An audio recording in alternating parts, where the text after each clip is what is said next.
Loving God is pretty clear. And loving one another is fairly clear, even if it's not easy.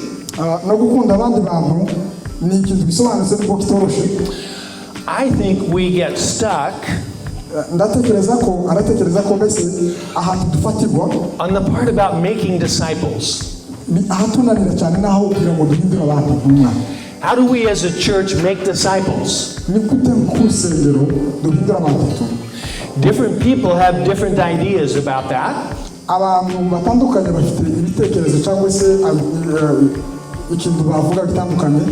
Some people want to do it the way Pastor Muhizi does it.